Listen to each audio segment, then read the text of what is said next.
Hey, welcome back to We Be Kids again.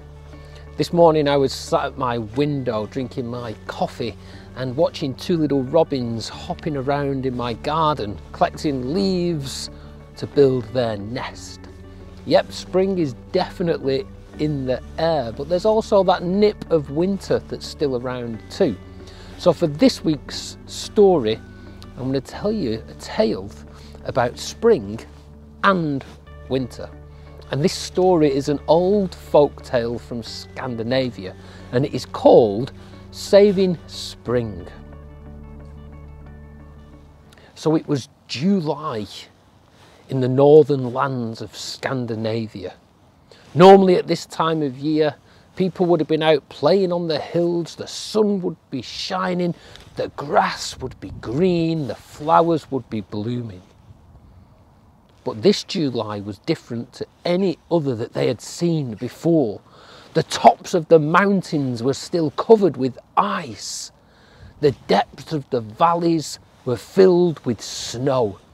The rivers were frozen solid, and the ground was rock hard. All the villages across the land had been struggling with this long winter. Spring should have arrived months ago, but still she hadn't shown up. Rumours had spread across the land that old man Winter had captured Spring and was holding her as his prisoner in his ice castle in the far north. Many people had gone on the quest to rescue Spring. But the stories were told that none had returned and all had perished. One village after another fell into complete loss. But there was one village on the edge of a big frozen lake that hadn't given up hope. One morning, the mayor of the village came out and he said to everybody, "We must send somebody to go and rescue Spring, or else we will not see it through the next months. We will surely all die in this cold." And he asked for volunteers, and nobody volunteered. They were all so afraid, until a small boy came out. He stood at the front of the crowd and he put his hand up. He said, "I am Oscar. I will go and rescue Spring." And people began to laugh. They said, "This small boy cannot go and rescue Spring. He is sure to fail where greater people have failed before him." But nobody else offered. So Oscar packed his bag together and he set off on the long walk to the far north of Old Man Winter's castle. He walked through blizzards and ice storms, through sub-zero temperatures. For days and days and days, he almost gave up, until one night he came to the crest of a hill, and in the distance he could see the ice palace. He took one more step on his great journey, but before his foot could hit the ground, from out of nowhere, 3 of Old Man Winter's guards grabbed him. They pushed him to the ground and tied him up with ropes and carried him into the ice palace. He was thrown into a cell, and from exhaustion he fell fast asleep. But in the morning, when he woke up, something felt different. He rolled over and he looked at his hands. His hands had turned into giant paws. He felt his face, he had big whiskers. He went to speak, and instead of words came out a "Roar." He had turned into a tiger. He looked around, and in the cell with him was all kinds of other creatures. Squirrels and hares and badgers and a rabbit. Suddenly he became very hungry, and he began to chase the rabbit around the cell. The rabbit ran for its life as quick as it could until the tiger pinned it in the corner. He raised his big paw to come down on the rabbit, but before he dropped his paw, he stopped. He remembered who he was. Oh, what am I doing? I am so sorry, rabbit. And the rabbit looked up and said, do not worry. I also used to be a girl. I came here to rescue Spring just like you have. When Old Man Winter captures us, he turns us into animals. He turned me into a rabbit and he has turned you into a tiger. And Oscar said, but what must we do? What must we do? And the rabbit said, first of all, write your name on your paw so you never forget who you are. And she held up her paw, and on her paw it said Greta.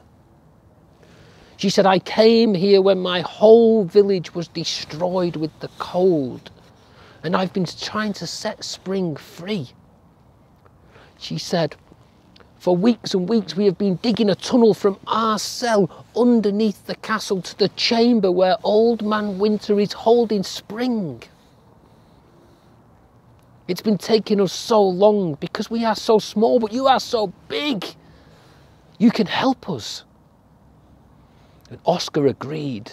So she showed him where the tunnel was, and they tunnelled and tunnelled and tunnelled for days and days without sleep until they came to the cobbled ceiling. With all his might, Oscar pushed, and the whole ceiling came apart, and there in the chamber was Spring herself. She was so pleased to see the animals, and as they climbed out of the hole, her magic began to work on them and they transformed back into people. Together they broke the door down of the chamber and they set off walking across the palace courtyard to leave. But as they crossed the courtyard, Old Man Winter just appeared out of nowhere and he stopped them. He said, you cannot pass. You are my prisoners. But Spring looked at Old Man Winter. She said, when you took me, when you captured me, I was asleep. But now I am awake and this time is mine. Old Man Winter, you cannot stand in the way of Spring. Step aside. And Old Man Winter knew that she was right. He knew that he could not step in the way of the full strength of Spring. So he stepped aside. And Spring walked through the gates and off over the hills with all of the people behind her. And as she went, with each footstep, the land began to thaw. The rivers ran free again. The ice melted and the snow melted too. And as she walked, from in her pouch, she scattered wildflower seeds behind her, and what had moments earlier been white flourished into multi-colours. Spring returned all the people to their villages, but when Greta got to hers, it was as she had left it. Nobody had been saved. So Oscar said, come with me and you can live in our village. And she did. And she returned to Oscar's village, and Spring had bloomed and the people were happy and all was well. Hope you enjoyed that little story. It's another story of Spring. Spring is definitely here and on its way. And we know that the seasons cannot be stopped. Each season marches on to replace the other. But while the seasons are in bloom, the other seasons are resting too. And they need that rest in order to be ready for their next turn in the world. So keep looking out for those signs of spring. There's a free download spring search guide on our website. You can check that out. and have many, many adventures in the next week to come. Thanks for stopping by at Weeby Kids, and we'll see you again soon. Bye.